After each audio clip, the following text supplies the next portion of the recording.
الحمد لله رب العالمين وبه نستعين وأشهد أن لا إله إلا الله وحده لا شريك له وأشهد أن محمدا عبده ورسوله صلى الله عليه وعلى آله وصحبه وسلم تسليما كثيرا أما بعد. شیخ الاسلام محمد ابن عبد الوہاب رحمہ اللہ کی کتاب التوحید سے درس کا سلسلہ اللہ کے فضل و کرم سے جاری ہے اور جاری تھا اور انشاءاللہ آگے بھی جاری رہے گا. اس میں ہم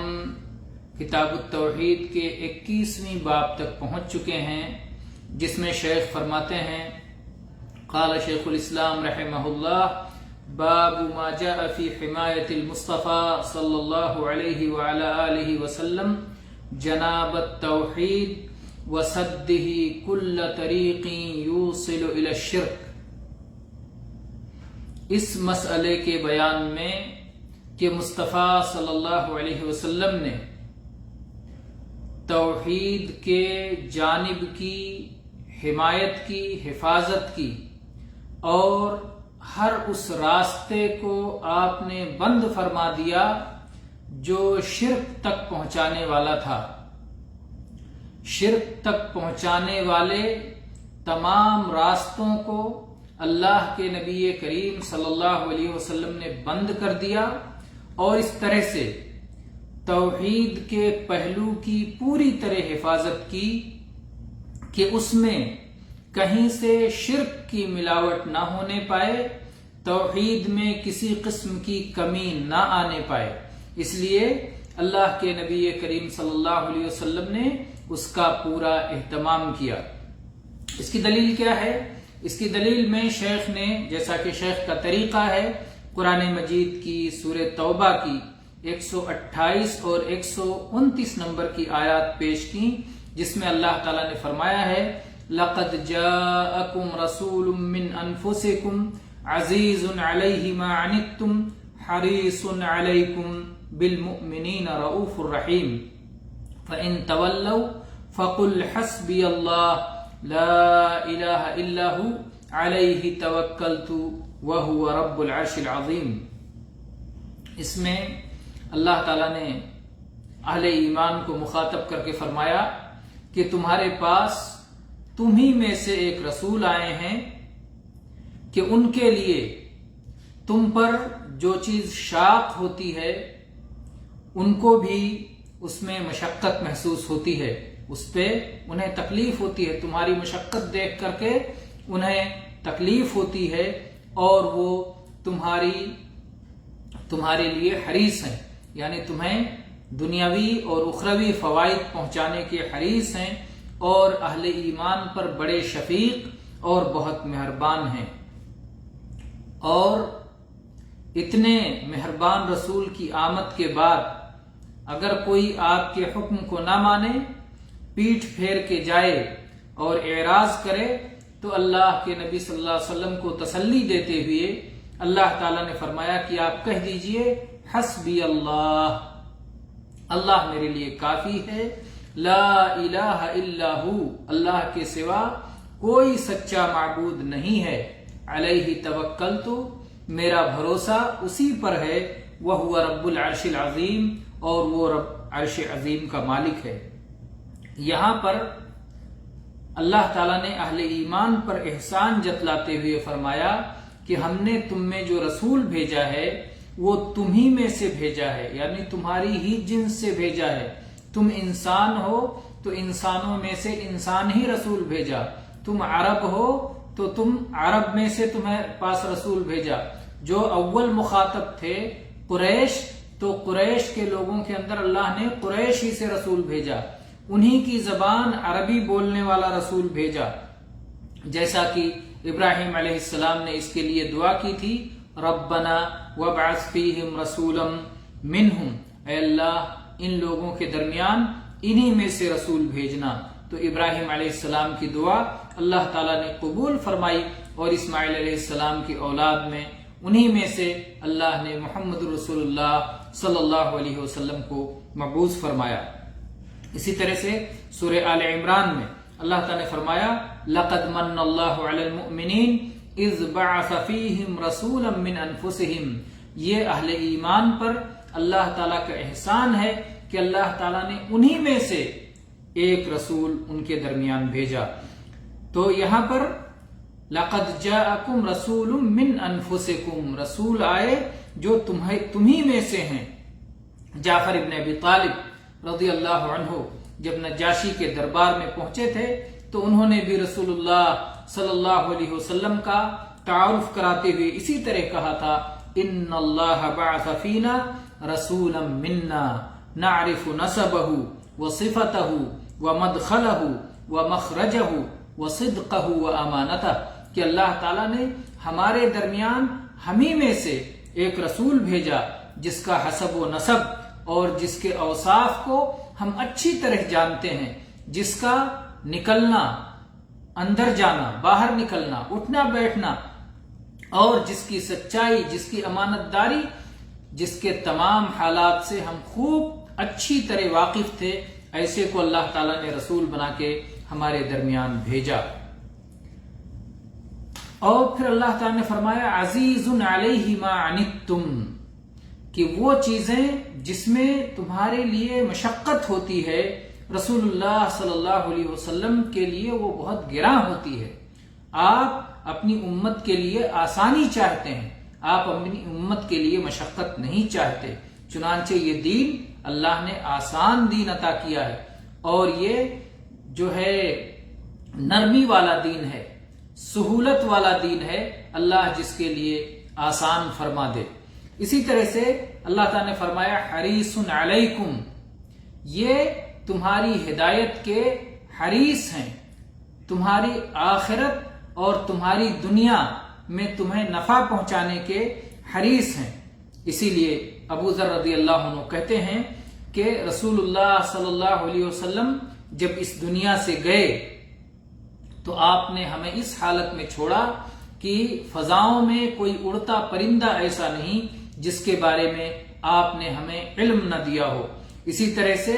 رسول اللہ صلی اللہ علیہ وسلم نے فرمایا کہ جنت سے قریب کرنے والی اور جہنم سے دور کرنے والی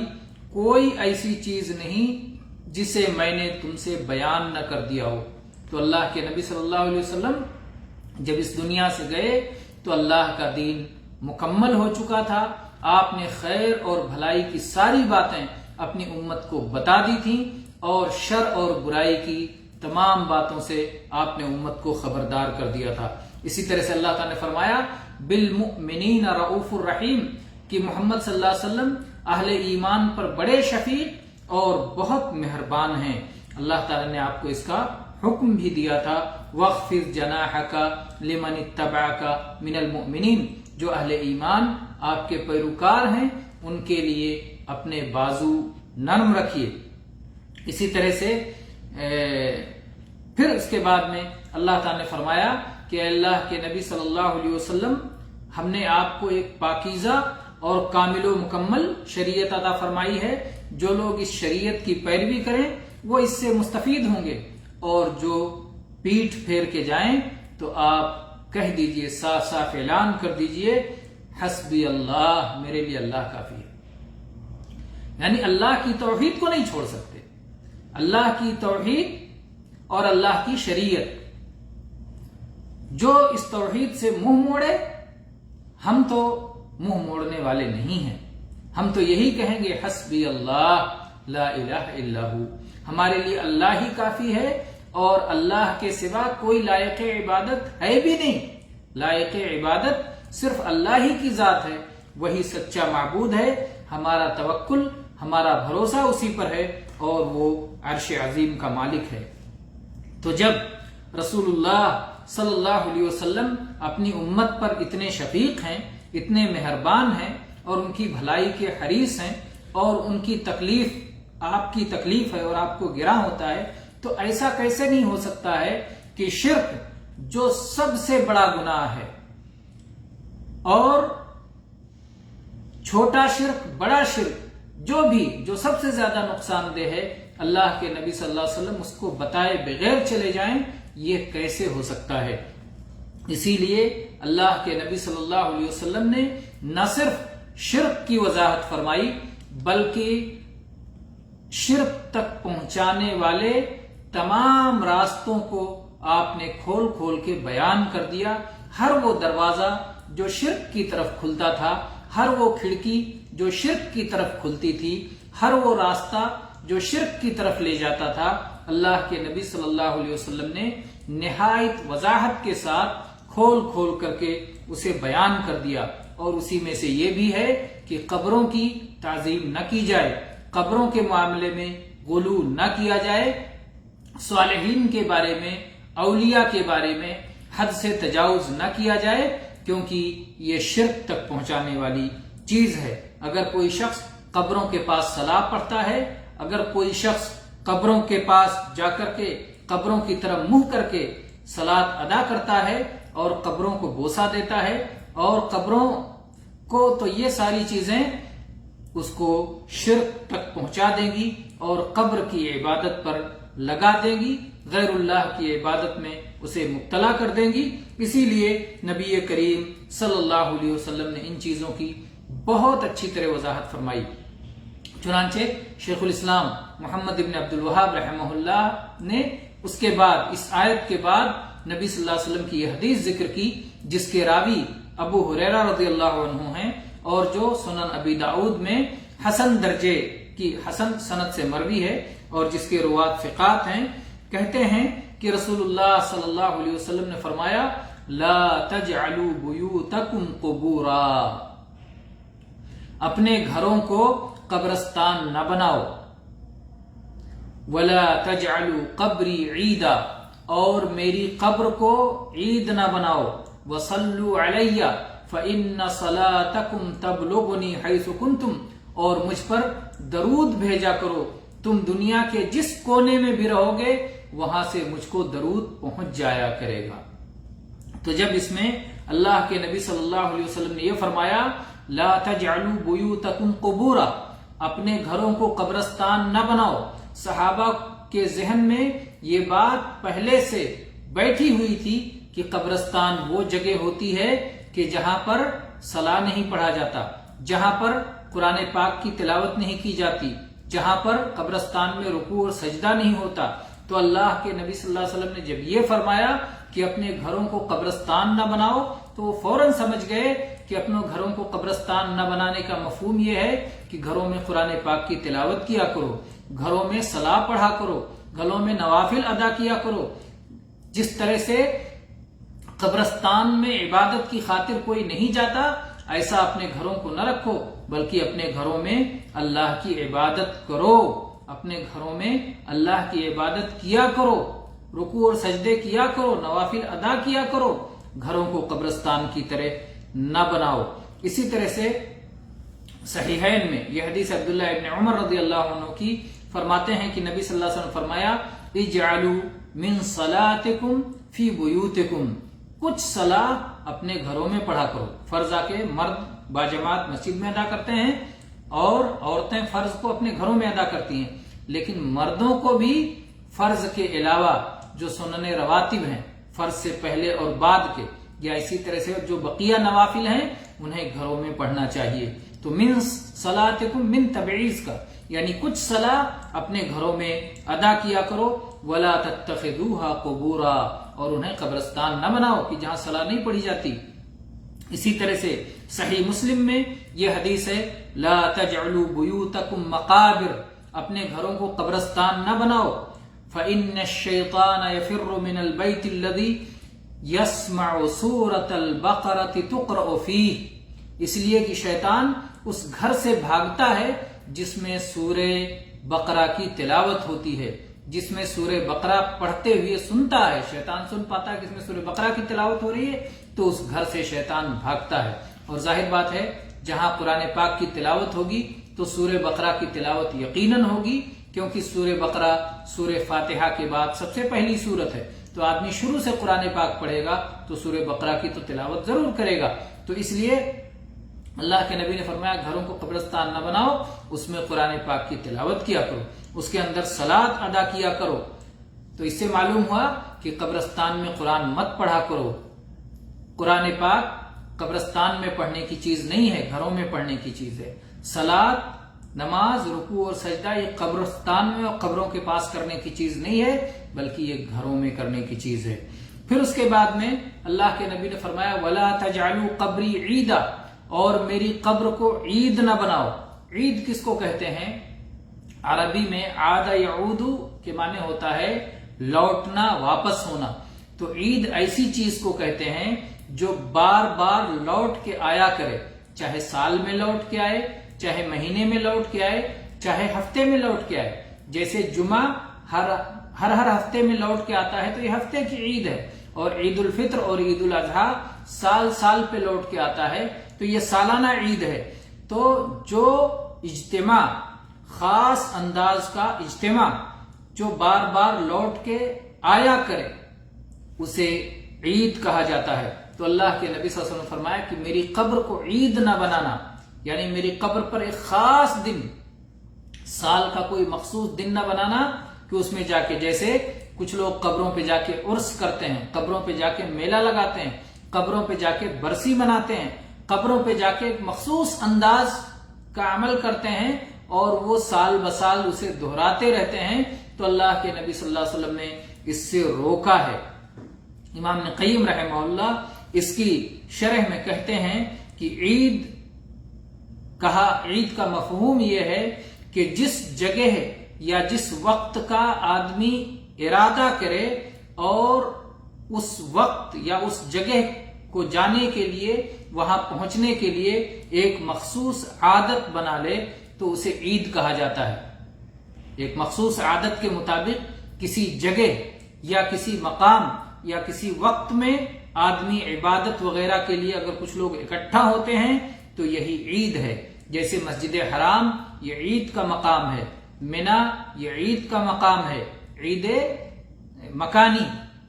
اسی طرح سے مزدلفہ اور عرفہ یہ عید مکانی ہے، اور ایسے ہی جو بھی مشاعر ہیں اسے اللہ تعالیٰ نے اہل ایمان کے لیے بطور عید بنایا ہے۔ اور جن دنوں میں یہ اہل ایمان وہاں اکٹھا ہوتے ہیں وہ عید زمانی ہے۔ تو گویا یہ بعض عید مکانی ہوتے ہیں کہ اس جگہ پہ لوگ اکٹھا ہوتے ہیں، اور بعض عید زمانی ہوتے ہیں کہ اس مخصوص وقت میں لوگ وہاں اکٹھا ہوتے ہیں اور مخصوص کام انجام دیتے ہیں۔ اس کے بعد میں اللہ کے نبی کریم صلی اللہ علیہ وسلم نے جو مشرکین کے عید پائے جاتے تھے، چاہے عید زمانی ہو یا مکانی ہو، ان کو بدل کر کے آپ نے اسلامی شریعت کے مطابق عید زمانی اور عید مکانی عطا فرمائے، اور مشرکوں کے عید کو آپ نے باطل قرار دیا۔ اہل ایمان کا عید عید الفطر ہے، عید النحر ہے یعنی بقرعید ہے، اور اسی طرح سے منا ہے، مزدلفہ ہے اور کعبہ ہے، یہ سب اہل ایمان کے عید ہیں۔ اس کے بعد میں اللہ کے نبی صلی اللہ علیہ وسلم نے اس حدیث میں فرمایا وَصَلُّوا عَلَيَّ فَإِنَّ صَلَاتَكُمْ تَبْلُغُنِي حَيْثُ كُنْتُمْ، اور مجھ پر تم صلاۃ بھیجا کرو، درود بھیجا کرو، تم جہاں بھی رہو، دنیا کے جس کونے میں بھی رہو، وہاں سے تم درود بھیجو گے تو تمہارا درود مجھ تک پہنچ جائے گا۔ شیخ الاسلام امام ابن تیمیہ رحمہ اللہ فرماتے ہیں کہ اللہ کے نبی کریم صلی اللہ علیہ وسلم نے گویا امت کو یہاں یہ تعلیم دی ہے کہ تم دور رہو، قریب رہو، کہیں سے بھی تم درود بھیجو گے وہ درود مجھے پہنچ جائے گا۔ تو گویا درود پڑھنے کے لیے میری قبر پہ آنے کی ضرورت نہیں ہے۔ آج بہت سارے لوگ یہ سمجھتے ہیں کہ میں اگر اپنے گھر سے سلام بھیجوں گا تو نہیں پہنچے گا، اسی لیے کوئی مدینہ آ رہا ہے تو کہتے ہیں کہ بھائی مدینہ پہنچ کے میرا سلام اللہ کے نبی کو پہنچا دینا۔ کیا ضرورت ہے؟ آپ اپنے گھر سے سلام بھیجیں، اللہ کے نبی کو پہنچ جائے گا۔ آپ اپنے گھر سے درود بھیجیں، اللہ کے نبی کو پہنچ جائے گا۔ کسی کو بیچ میں واسطہ اور وسیلہ بنانے کی ضرورت نہیں ہے کہ تو لے جا کے پہنچا دو۔ جو ہے پوربی ہوا اور باد صبا اور باد نسیم کے جھونکے لے جا کے پہنچا دو، نہیں، اللہ نے اس کا انتظام کر دیا ہے، اپنے فرشتے لگا دیے ہیں جو اللہ کے نبی کریم صلی اللہ علیہ وسلم تک درود پہنچاتے رہتے ہیں۔ تو آپ کو ہواؤں کی تلاش کرنے کی، باد نسیم کے اور پوربی ہوا کے جھونکوں کو تلاش کرنے کی ضرورت نہیں ہے۔ اللہ تعالیٰ نے اپنے نبی کریم صلی اللہ علیہ وسلم کے لیے اس کا انتظام فرما دیا ہے۔ اسی طرح سے اس باب میں شیخ نے ایک اور حدیث ذکر کی، علی ابن حسین رضی اللہ عنہ کی حدیث۔ علی ابن حسین رضی اللہ عنہ نے ایک شخص کو دیکھا کہ جو نبی کریم صلی اللہ علیہ وسلم کی قبر کے پاس جو ایک کھڑکی کھلی ہوئی تھی اس کے پاس آتا تھا اور وہاں داخل ہو کر کے دعا کیا کرتا تھا۔ تو علی ابن حسین رضی اللہ عنہ نے روکا۔ دیکھیے کہ علی ابن حسین رضی اللہ عنہ یعنی علی ابن حسین ابن علی ابن ابی طالب آل بیت میں سے ہیں، مدینہ کے ہیں، تو مدینہ کے لوگوں کو اور نبی صلی اللہ علیہ وسلم کے آل بیت کو یہ مسئلہ زیادہ جاننے کی ضرورت تھی، کیونکہ ان میں غلو کر کے ہی جو ہے لوگ شرک تک پہنچنے کا خطرہ تھا۔ اس لیے انہوں نے کس طرح سے اس حدیث کو یاد رکھا اور کس طرح سے یہ حدیث امت کو بتائی،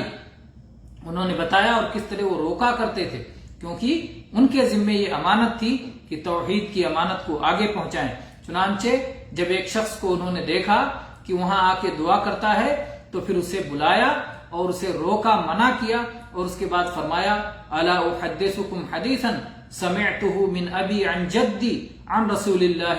صلی اللہ علیہ وسلم، کیا تمہیں میں وہ حدیث نہ بتاؤں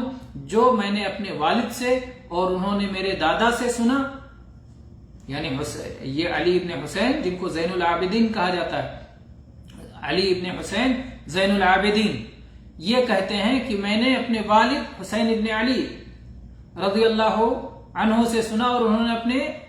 والد یعنی ہمارے دادا علی ابن ابی طالب رضی اللہ عنہ سے سنا کہ اللہ کے نبی صلی اللہ علیہ وسلم نے فرمایا لا تتخذوا قبری عیدا ولا بیوتکم قبورا وصلوا علی فإن تسلیمکم یبلغنی این کنتم۔ اسے امام مقدسی نے اپنی کتاب المختارہ میں روایت کیا ہے۔ تو بہرحال یہاں اللہ کے نبی نے فرمایا میری قبر کو عید نہ بنانا اور اپنے گھروں کو قبرستان نہ بناؤ، گھروں میں قرآن پاک کی تلاوت کا اہتمام کرو، گھروں میں نوافل عبادات کیا کرو، گھروں میں سننے رواتب پڑھا کرو، کچھ صلاح گھر کے اندر بھی کچھ صلاح پڑھا کرو، ان کو قبرستان نہ بناؤ۔ قبرستان میں صلاح نہیں پڑھا جاتا، قبرستان میں قرآن پاک نہیں پڑھا جاتا، یہ گھر میں پڑھنے کی چیز ہے۔ تو آپ نے کہا میری قبر کو عید نہ بناؤ اور اپنے گھروں کو قبرستان نہ بناؤ، اور مجھ پر درود بھیجا کرو، مجھ پر صلاح بھیجا کرو، اس لیے کہ تمہارا سلام بھیجنا، تمہارا درود بھیجنا یہ مجھ کو پہنچے گا تم دنیا کے جس کونے میں بھی ہو۔ چنانچہ بعض الفاظ میں، بعض روایت میں الفاظ تک آئے ہیں ما انتم ومن بالاندلس الا سوا، کہ جو شخص مدینہ میں درود پڑھ رہا ہے اور جو شخص اندلس سے درود پڑھ رہا ہے دونوں برابر ہیں۔ مشرق سے مغرب سے دنیا کے جس کونے سے کوئی درود پڑھتا ہے وہ نبی کریم صلی اللہ علیہ وسلم کو پہنچتا ہے۔ تو آپ دیکھیں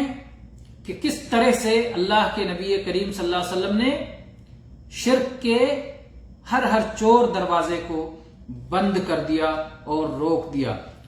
اللہ کے نبی نے جو یہ فرمایا کہ میری قبر کو عید نہ بنانا، یعنی میری قبر کے لیے خصوصی طور پر زیارت کرنے کے لیے اور قبر پر سلام پڑھنے کے لیے نہیں آنا، اس سے معلوم ہوتا ہے کہ یہ چیز بھی غیر مشروع ہے۔ بعض لوگ جو یہ سمجھتے ہیں کہ حج کرنے آئے اور حج کرنے کے بعد اگر نبی صلی اللہ علیہ وسلم کی قبر کی زیارت کے لیے نہیں گئے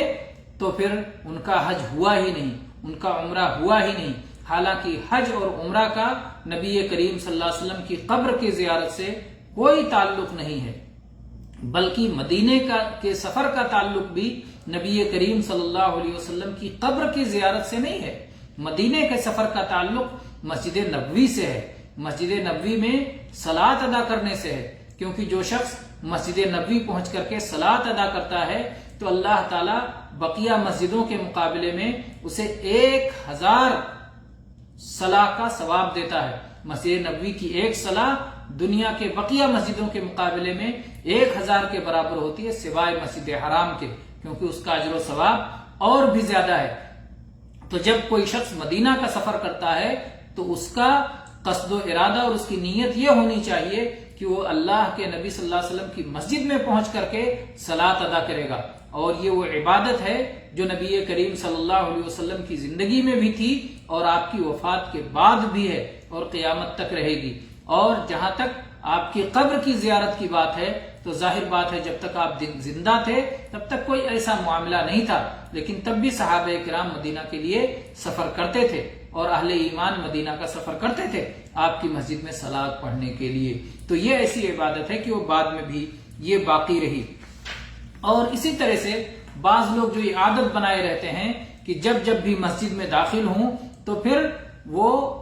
قبر کے پاس جاتے ہیں، مدینہ میں مسجد نبوی میں داخل ہوتے ہیں اور اس کے بعد میں پھر قبر کے پاس جا کر کے وہاں درود پڑھتے ہیں۔ یہ سلف کا طریقہ نہیں تھا، یہ صحابہ کرام رضی اللہ عنہم کا طریقہ نہیں تھا۔ اور امام مالک رحمہ اللہ کا وہ مشہور قول یاد کیجئے کہ امام مالک فرمایا کرتے تھے لن يصلح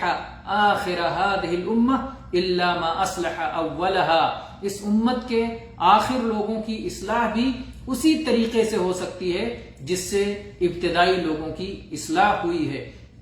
اگر ابتدائی لوگ اگر اس بات پر قائم تھے کہ وہ مسجد نبوی میں جب داخل ہوتے تھے تو داخل ہوتے ہوئے اللہ کا ذکر کرتے تھے، رسول اللہ صلی اللہ علیہ وسلم پر درود بھیجتے تھے اور مسجد میں داخل ہوتے تھے اور مسجد میں صلاۃ پڑھ کے پھر نکل جایا کرتے تھے، تو یہی طریقہ قیامت تک باعث خیر ہوگا۔ اور جو لوگ ایسا کرتے ہیں کہ ہر صلاۃ پڑھنے کے بعد پھر قبر کی زیارت کے لیے پہنچ جاتے ہیں اور وہاں بھیڑ لگاتے ہیں، تو ظاہر ہے کہ یہ صحابہ اور تابعین اور سلف صالحین کے طریقے کے خلاف ہے، اور یہ جو ہے ان کے طریقے کی خلاف ورزی ہے اور الگ ایک طریقہ ہے، اور ظاہر ہے کہ ان کا طریقہ ہی زیادہ بہتر اور زیادہ خیر کا تھا، اور نبی کریم صلی اللہ علیہ وسلم پر صلاح بھیجنا چاہے جہاں سے قبر کی زیارت کے بغیر یہی زیادہ اکمل اور افضل ہے۔ اور اگر کوئی شخص قبر کے پاس جا کر کے صلاۃ و سلام پڑھنا چاہتا ہے تو یہ صحابہ کرام رضی اللہ عنہم کا عام طریقہ نہیں تھا، جیسا کہ ہم نے آپ کو بتایا، اور نبی کریم صلی اللہ علیہ وسلم نے نبیوں کی قبروں کو سجدہ گاہ بنانے سے منع فرمایا ہے، اور اسی طرح سے آپ کی قبر کو کئی دیواروں سے گھیر بھی دیا گیا ہے۔ عائشہ رضی اللہ عنہ کی وہ حدیث بھی یاد کیجئے کہ عائشہ رضی اللہ عنہ کہتی ہیں کہ اللہ کے نبی صلی اللہ علیہ وسلم کی قبر کو اس لیے گھر کے اندر رکھا گیا کہ کہیں لوگ اس کو مسجد نہ بنا لیں، اس کو سجدہ گاہ نہ بنا لیں، اسی لیے آپ کی قبر کو نمایاں نہیں کیا گیا بلکہ گھر کے اندر ہی آپ کی قبر بنائی گئی تاکہ لوگ قبر تک نہ پہنچ سکیں اور قبر کے قریب کوئی نہ جا سکے۔ اور اسی طرح سے قبر کے پاس جا کر کے سلام پڑھنے کے بعد دعا کرنا، چاہے اپنے لیے ہو چاہے دوسرے کے لیے ہو، یا اسی طرح سے قبر کے پاس جا کے نبی صلی اللہ علیہ وسلم سے کوئی سوال کرنا یا کسی حدیث کے بارے میں پوچھنا یا اسی طرح سے اور کسی قسم کی درخواست کرنا، یہ سب کچھ بھی سلف صالحین سے ثابت نہیں ہے۔ اسی لیے شیطان کو سلف صالحین کا عقیدہ خراب کرنے کی لالچ نہیں تھی کہ انہیں توحید سے ہٹا سکتا تھا، لیکن بعد کے ادوار میں جب علم کم ہو گیا اور خصوصاً علم توحید کی سمجھ لوگوں سے جاتی رہی تو شیطان کو لالچ اور حرص ہوا کہ وہ انہیں گمراہ کر سکتا ہے، چنانچہ قبروں کی عبادت پہ لگا دیا، قبروں کو سجدہ گاہ بنانے پر لگا دیا۔ نبی کریم صلی اللہ علیہ وسلم ہی کی قبر مبارک نہیں بلکہ بہت ساری قبروں پر سجدہ کرنے کے لیے، طواف کرنے کے لیے، چڑھاوے چڑھانے کے لیے، منتیں ماننے کے لیے، قربانی کرنے کے لیے اور قسم قسم کی شرکیہ عبادات اور شرکیہ امور میں لوگوں کو مبتلا کر دیا۔ تو یہ سب شیطانی طریقے ہیں۔ کتنے لوگ ہیں جو یہی سمجھتے ہیں، قبر سے انہیں سمجھتے ہیں کہ قبر سے جواب ملتا ہے۔ کتنے افسوس اور دکھ کی بات ہے، صحابہ کرام کو نبی کریم صلی اللہ علیہ وسلم کی قبر سے کبھی سلام کا جواب نہیں ملا، نہ وہ سلام کرنے گئے اور نہ یہ امید رکھتے تھے کہ ہم سلام کریں گے تو جواب ملے گا، اور نہ یہ کہ ہاتھ نکلے گا مصافحہ کے لیے۔ لیکن بعد کے دور کے جاہلوں نے اس طرح کی باتیں کی کہ نبی کریم صلی اللہ علیہ وسلم کا جواب سنتے ہیں، یا اور قبروں، نبی صلی اللہ علیہ وسلم کی قبر مبارک کو تو چھوڑیے، اور دنیا کے کونوں میں جن لوگوں کو انہوں نے اپنے طور پر اولیاء اور بزرگ بنا رکھا ہے، ان کی قبروں سے انہیں سلام کا جواب ملتا ہے، اور ان کی قبروں سے وہ کیا کیا کرشمے اور کیا کیا چیزیں دیکھتے ہیں، اور بہت سارے لوگ قبر کے پاس پہنچتے ہیں اور وہاں سے قبر سے فیض پانے کا اور برکت حاصل کرنے کا تصور رکھتے ہیں، جو سب کی باطل تصورات ہیں، اور اس طرح سے شیطان انہیں گمراہ کرتا ہے، توحید سے انہیں دور ہٹاتا ہے۔ بعض لوگوں نے دعویٰ کیا کہ اللہ کے نبی صلی اللہ علیہ وسلم نے اپنے ہاتھ نکالے اور آپ نے مصافحہ کے لیے ہاتھ بڑھایا، اور کچھ لوگوں نے مصافحہ کیا اور دنیا نے دیکھا۔ یہ سب خرافات ہیں، باطل ہیں، اہل علم نے انہیں رد کیا ہے۔ صحابہ کرام رضی اللہ عنہم کی یہ قطعی عادت نہیں تھی کہ وہ لوگ آپ صلی اللہ علیہ وسلم کی قبر مبارک کے پاس جاتے اور وہاں سلام کرتے۔ ہاں، عبداللہ ابن عمر رضی اللہ عنہ سے صرف یہ بات آتی ہے کہ کبھی جب وہ سفر سے لوٹتے تھے تو وہ نبی صلی اللہ علیہ وسلم کی قبر پہ جاتے تھے، اللہ کے نبی صلی اللہ علیہ وسلم کی قبر پہ کہتے تھے السلام علیکہ یا رسول اللہ، اور اس کے بعد ابو بکر اور عمر رضی اللہ عنہما جو نبی کریم صلی اللہ علیہ وسلم کے بغل میں مدفون ہیں ان کو بھی سلام کیا کرتے تھے السلام علیکہ یا ابا بکر، السلام علیکہ یا ابتی۔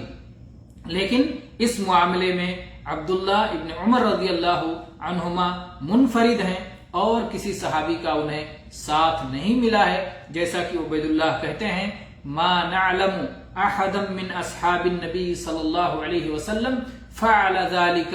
الا ابن عمر، کہ ہمیں نہیں معلوم کہ نبی صلی اللہ علیہ وسلم کے صحابہ میں سے اور بھی کوئی اس طرح کا عمل، اور بھی کسی نے اس طرح کا عمل کیا ہو سوائے عبداللہ بن عمر کے۔ تو گویا عبداللہ ابن عمر رضی اللہ عنہ اس معاملے میں منفرد تھے، عام صحابہ کرام رضی اللہ عنہم اس روش پر نہیں تھے، اس طریقے پر نہیں تھے۔ اس سے معلوم ہوتا ہے کہ اگر کوئی قبر کے پاس گیا بھی اور سلام کیا بھی تو پھر جا کے وہاں دعا نہیں مانگے گا۔ بہت سارے لوگ قبر کو پہلے جا کے سلام کرتے ہیں اور اس کے بعد کھڑے ہو جاتے ہیں دعا مانگنے کے لیے ہاتھوں کو اٹھا کر کے، تو یہ چیز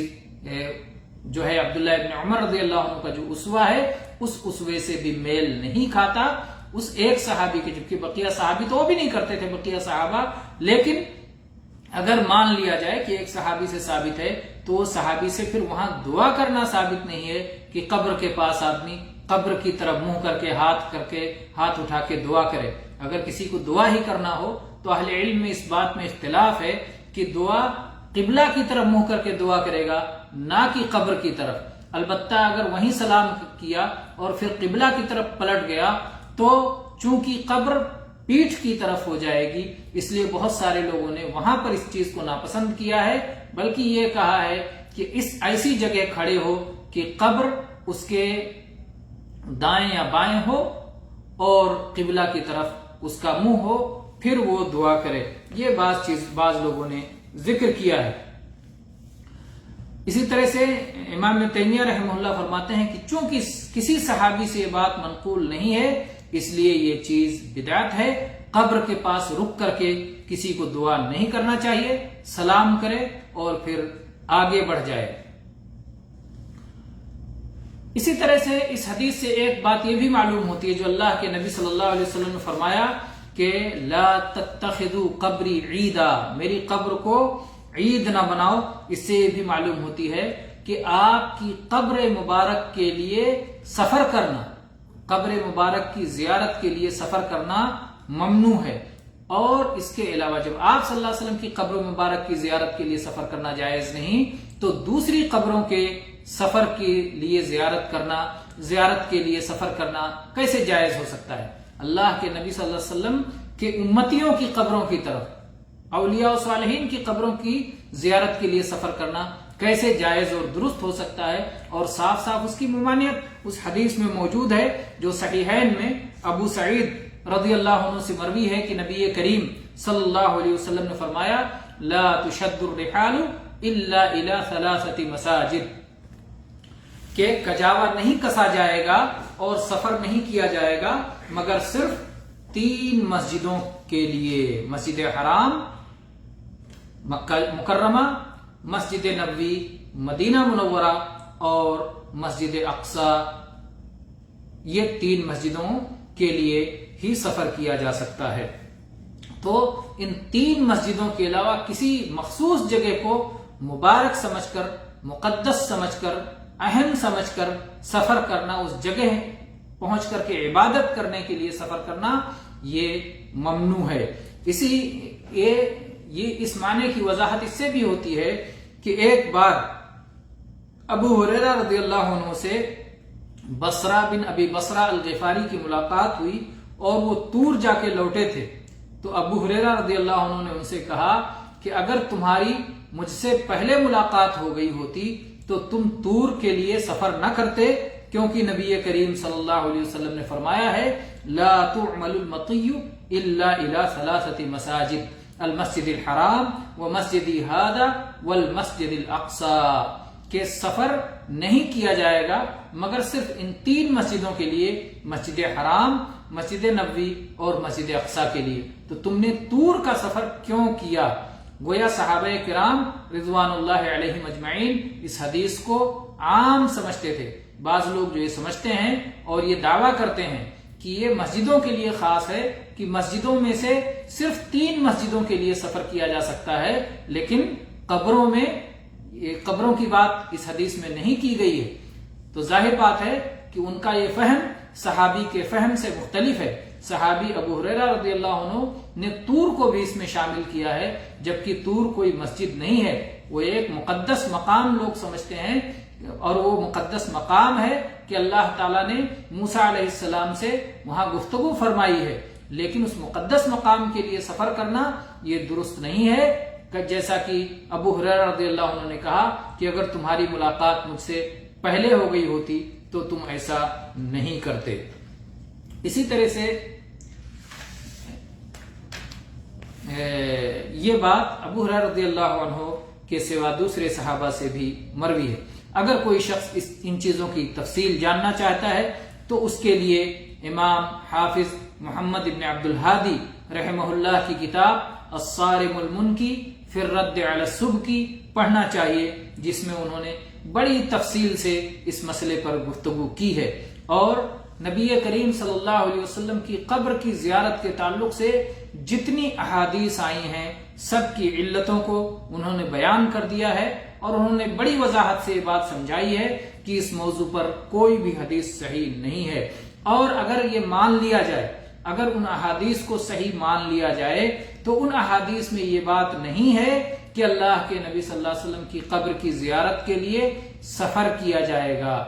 اور کجاوے کسے جائیں گے، یہ نقطہ تو کسی بھی حدیث میں موجود نہیں ہے۔ اس لیے جو بھی اگر ان حدیثوں کو مان لیا جائے تو اس سے شرعی زیارت مقصود ہوگی، شرکی یا بدعی زیارت پر اس سے استدلال کرنا درست نہیں ہوگا۔ واللہ تعالی عالم، وصلی اللہ علی نبینا وسلم، والحمد للہ رب العالمین۔